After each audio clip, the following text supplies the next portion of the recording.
Welcome to China in Focus. I'm Tiffany Meyer. Our top story. A scheduled Trump-Xi summit is drawing closer, but Washington's sanctions arrive sooner than the U.S. president. A Chinese oil refiner has been targeted for allegedly bankrolling Iran. Beijing responded. China's pulling the plug on Meta's $2 billion Manos deal, sending a strong signal that cross-border AI partnerships now face much higher scrutiny. The Chinese coffee chain in New York City raising national security concerns. It appears to be a simple business decision, cashless payments only, requiring customers to download an app to pay.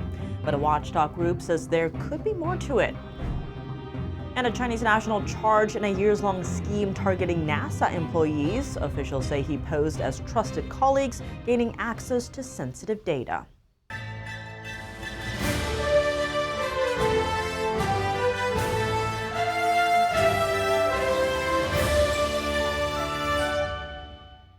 The Trump administration is stepping up pressure to cripple Iran's economic lifeline, imposing new sanctions on a Chinese refiner accused of buying Iranian crude. The U.S. Treasury announced the measures Friday, saying they are aimed at cutting off Tehran's oil revenue.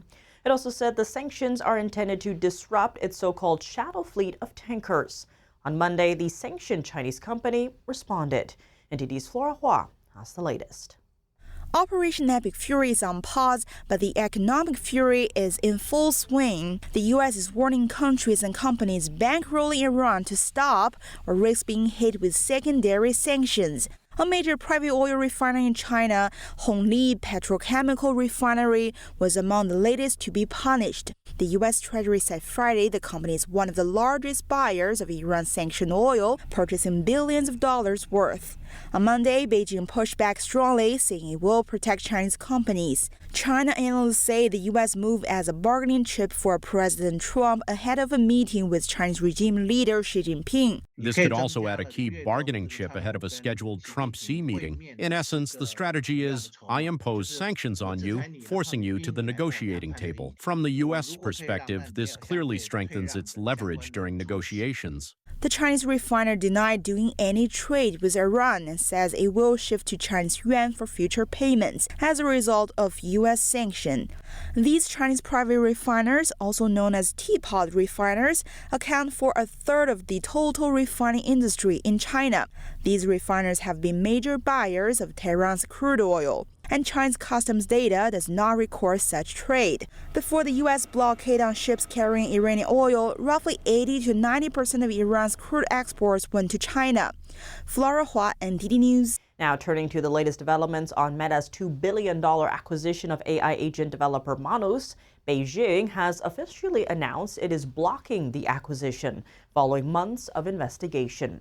Last month, Chinese authorities imposed travel restrictions on Manos' CEO and chief scientist, preventing them from leaving the country. The deal was announced in December, and Meta and Manos began early integration planning. On Monday, China's top economic planner, the National Development and Reform Commission, announced it has blocked Meta's $2 billion acquisition of Manos. The commission oversees foreign investment security reviews. Manos was founded in China in 2022 and later relocated its headquarters to Singapore. It shut down its China operations in 2025 ahead of the Meta deal.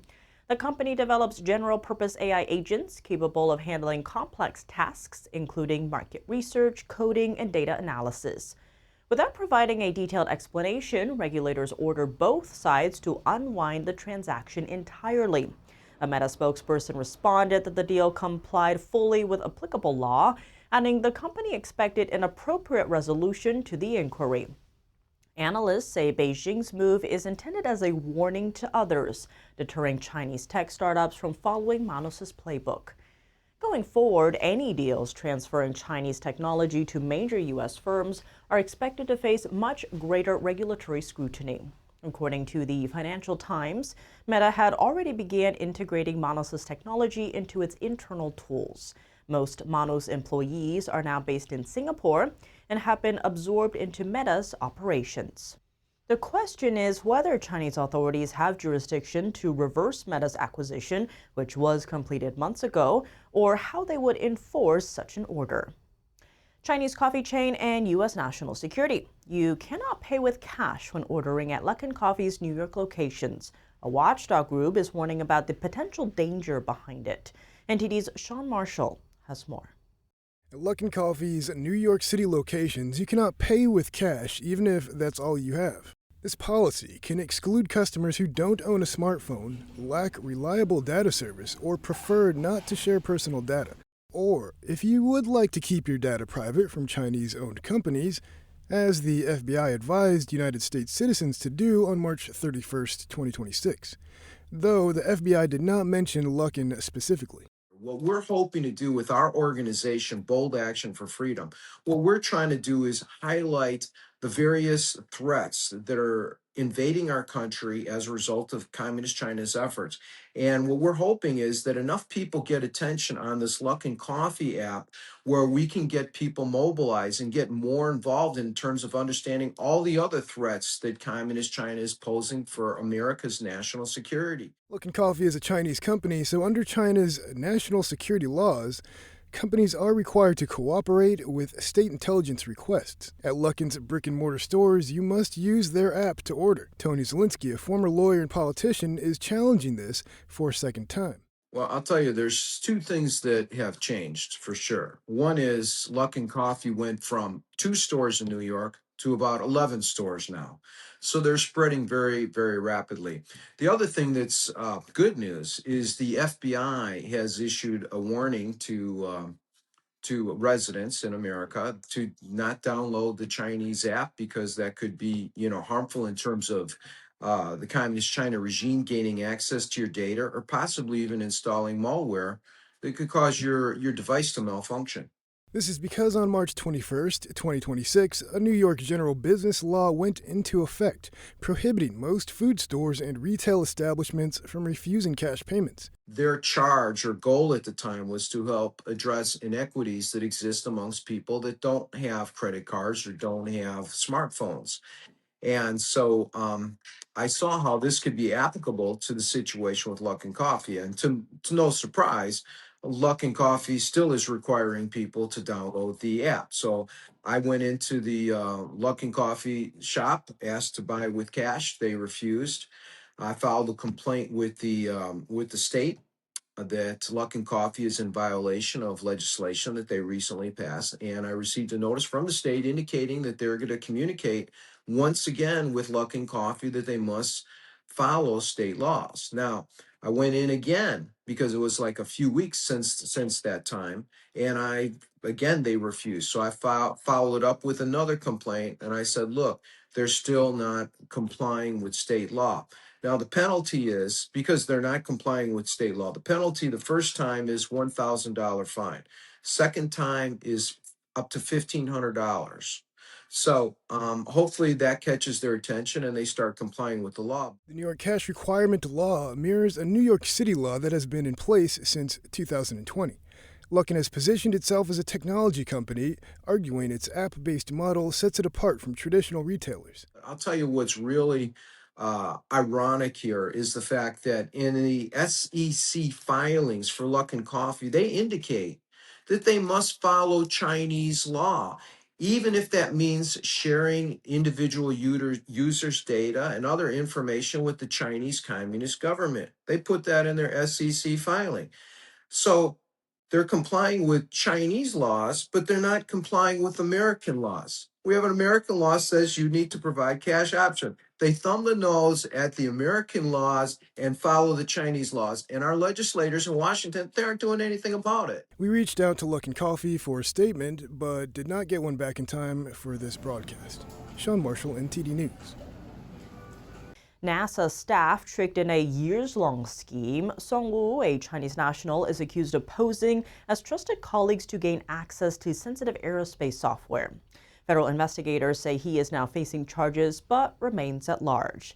The case dates back several years after NASA's Inspector General flagged suspicious emails tied to a fake aerospace professor. Officials say the account was an impersonation used to request expert-controlled software and source code from NASA engineers and other U.S. researchers. Over time, investigators uncovered a broader operation targeting dozens of victims between 2017 and 2021. Those victims included personnel from NASA, the military, federal aviation officials, universities, and private industries. Authorities identified the suspect as Chinese national Song Wu, an engineer at a state-owned aerospace and defense company. Officials say he and co-conspirators posed as colleagues and friends to build trust. They would then ask for restricted models and design software used in aerospace and weapons development.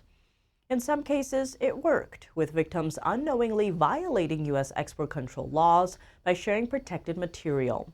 Song was indicted in 2024 on 14 counts of wire fraud and 14 counts of aggravated identity theft. The charges come after a joint investigation by NASA's Inspector General and the FBI. He faces decades in prison if convicted, but remains at large with a federal arrest warrant issued. 2 Americans were killed in clashes between Philippine troops and suspected communist guerrillas in the central Philippines last week. The deadly fighting was first reported on Sunday. The 2 Americans are Lyle Perjoles, born in San Diego, and Kai Dana Renee Sorum from Washington. They died alongside 17 others. Philippine forces suspect they were combatant members of the New People's Army, or NPA, the armed wing of the Communist Party of the Philippines. The NPA is a Maoist group that seeks to overthrow the Philippine government and reduce U.S. influence in the country. Washington has designated the group as a terrorist organization. The Filipino task force leading the fight against communists is warning Filipino Americans in the U.S. It says they should be wary of being lured by left-wing activist groups into joining Filipino communist insurgents. The task force also warned that the deaths should prompt reflection on the consequences of involvement in certain networks. Coming up, tensions rising between Europe and China. The European Union is sanctioning dozens of entities in China over Russia, and China is retaliating with its own sanctions. And could China's social credit system see a global rollout in the form of digital IDs? And why is the World Health Organization pushing for a pathogen access and benefit sharing system? Reggie Littlejohn joins us to unpack it all. More on that after the break here on China in Focus.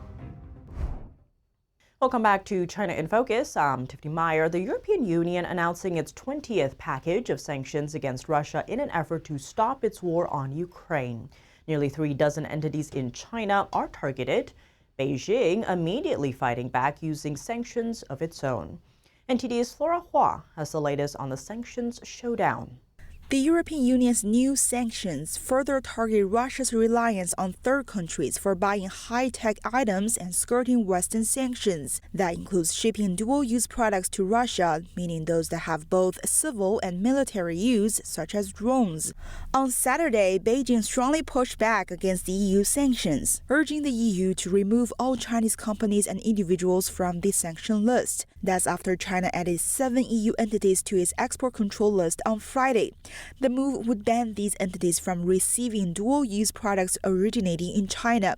Most of the European entities are leading defense suppliers. Beijing said the sanction against them were for their arms sales to Taiwan. It's worth noting China is the EU's second-largest trading partner and remains the bloc's largest source of goods. The trade deficit last year was worth roughly $350 billion. Chinese manufacturers' reliance on the EU market grew after the U.S. placed tariffs on China. Flora Hua, NTD News.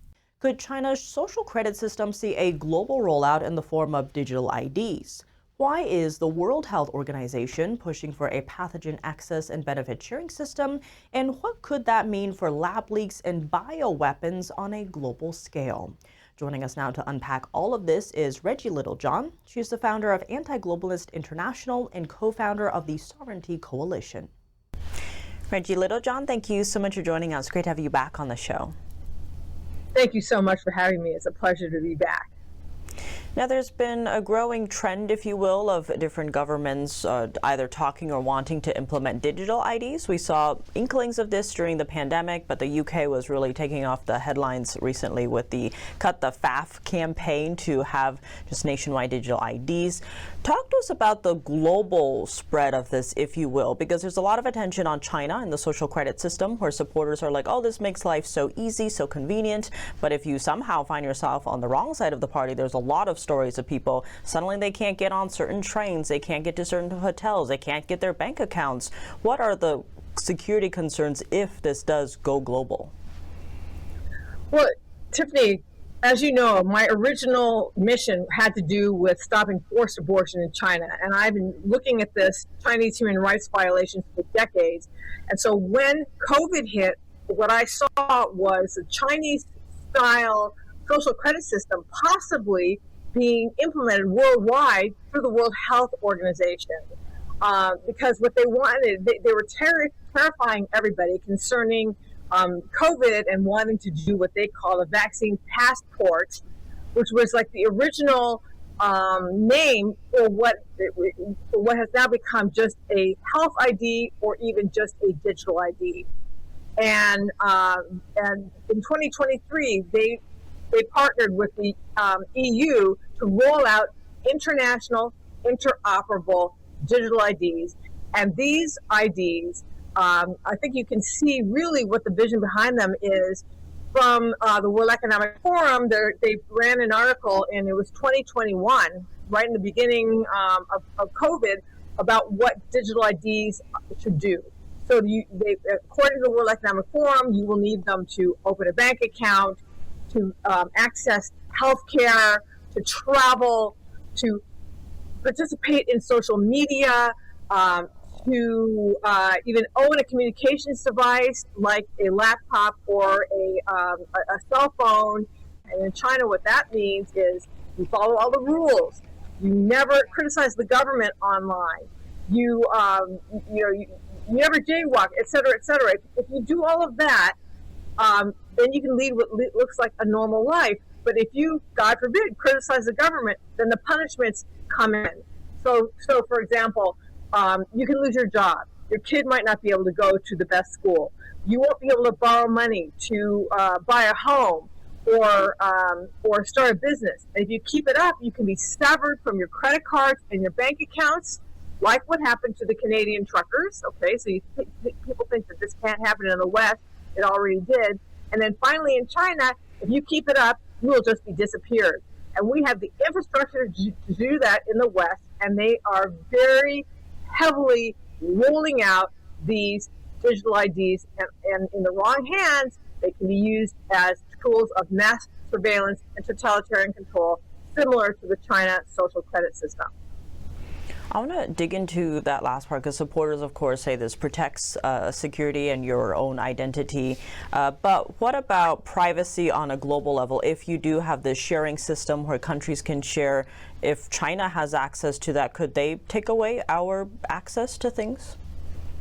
Well, sure they could. I mean, so the whole idea of digital privacy is just ridiculous because things get hacked all the time, and people's data gets out into the dark web or whatever all the time. And to the extent that these digital IDs are international and interoperable, that means that they are going to have to be accessible by China, meaning the Chinese Communist Party. Definitely a lot of concerns there. You mentioned kind of the impetus for a lot of these ideas came from the pandemic. We saw parts of different areas doing this, if you will. I want to go to the WHO because actually in less than a month, coming right up in the middle of May, the WHO's Pathogen Access and Benefit Sharing, or PABS system, is scheduled to be voted upon. That's at the World Health Assembly in Geneva. First, what would this PABS system do? What is it trying to do? This is part of the insane aftermath of the way that the World Health Organization handled the pandemic. I mean, they basically used the China model of mask mandates, vaccine mandates, lockdowns, etc. And that was copied by the World Health Organization. The suggestions, and people copied it all over the world. And so then, having completely muffed their response to COVID, the World Health Organization says, well, if we had more power, we would have been able to do a better job. So instead of apologizing, they're just trying to amass power to themselves. And one of the ways they're doing that is through the Pathogen Access and Benefit Sharing system. So what this is that it encourages countries to go out into their swamp, to go out into their jungle, to go out into their sewer system, wherever they can find a pathogen with pandemic potential. In other words, a pathogen like COVID that can hurt people or kill people, okay? And don't eradicate it, don't quarantine it. No, send it to and they will then not quarantine it, not eradicate it. They will send it to labs all over the world, ostensibly to create vaccines and other therapeutics. But what this does is it greatly increases the chances for lab leaks and possibly even bioterrorist attacks. And to the extent that COVID-19 was a lab leak from the Wuhan lab, they are exponentially increasing risks like that, again, and they don't have prohibition on dangerous gain-of-function research. So we're heading, I believe that if this passes, we are going to be heading into a situation of chronic lab leaks, which will then greatly enrich Big Pharma, okay? And Big Pharma, of course, are major contributors to the World Health Organization. They will also give those governments so inclined the pretext to, again, adopt the China model and impose mask mandates, vaccine mandates, and lockdowns. I want to dig into that because during the pandemic, of course, the WHO had a lot of recommendations or guidelines, but those were technically recommendations. They couldn't dictate what other countries would do. But it sounds like with a lot of this, our own sovereignty would be going out the window. It sounds honestly quite horrifying here. Given, this very bleak future, if you will, what can people and countries do to stand up against this? Well, okay, so in terms of what the WHO says is we only make recommendations. Okay, that's true. Okay? But this new pandemic treaty is going to have an enforcement mechanism, which we don't really know what it is, but it's not going to be without teeth. And then beyond that, a lot of countries say that if they are following the WHO recommendations, that their doctors have, don't have liability, so they just follow. So even though the WHO is not forcing them to follow, they do rely very heavily on the recommendations of the WHO. So they have to be taken very seriously. What can people do? In America, the main thing that people can do is you can go on my website, antiglobalist.net. That's antiglobalist.net, and sign our petition against the PAVS, the PAVS system. We got a petition right there, and we would love to be able to go to Geneva and say, look, we've got however many, 10,000, 100,000 signatures on this to stop the PAVS system from all over the world. Definitely a lot at stake here. Reggie Littlejohn, though, as always, thank you so much for joining us. Thank you so much for having me. That's all for today's China in Focus. I'm Tiffany Meyer. If you have any feedback on the show or have something you'd like to see us cover, send us an email at chinainfocus@ntd.com. We'd love to hear from you. Round-the-clock original news coverage, visit us at ntd.com or download our NTD app. Thanks for watching. See you tomorrow.